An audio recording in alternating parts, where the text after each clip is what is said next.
Yes, mga kamagnet, may sasabihin ako sa iyo na baka kailangan mong marinig ngayon.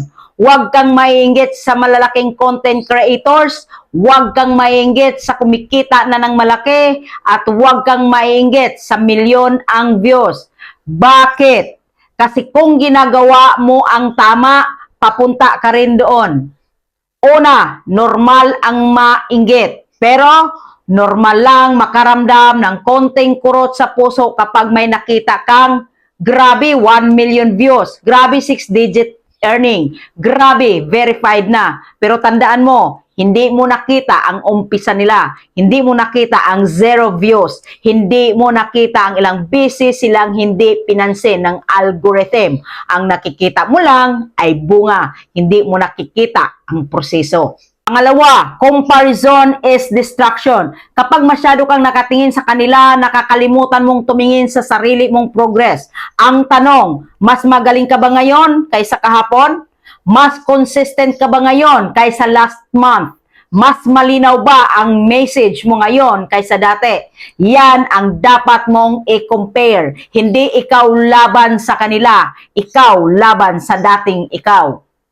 Pangatlo, lahat nagsimula sa zero. Walang content creator na nagsimula agad sa milyon. Walang kumita agad ng malaki sa unang upload. Lahat dumaan sa 5 views, 10 likes, walang comment, minsan bash pa. Pero hindi sila tumigil. At dahil hindi sila tumigil, ngayon sila ang tinitingala ngayon. Tanong ko sa iyo, titigil ka ba ngayon dahil lang mababa pa ang numbers mo?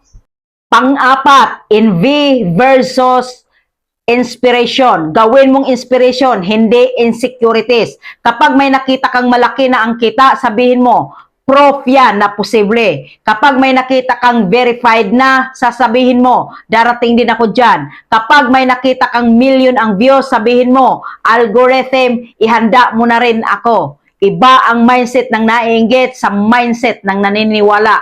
Ang naiinggit, tumitigil. Ang naniniwala, nagpapatuloy. Panglima, trust the process. Ang content creation, hindi ito sprint.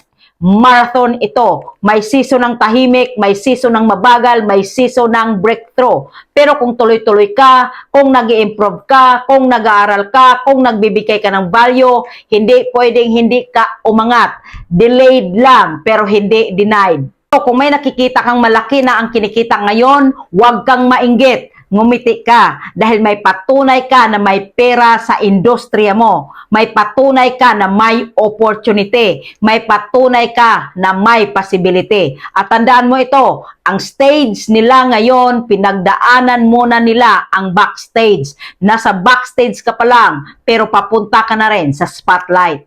This is JCP, The Magnet, at dito sa bahay ko, hindi tayo naiinggit. Nagiging next tayo. Ano, gets mo ba? Paki-comment, like, follow, and share.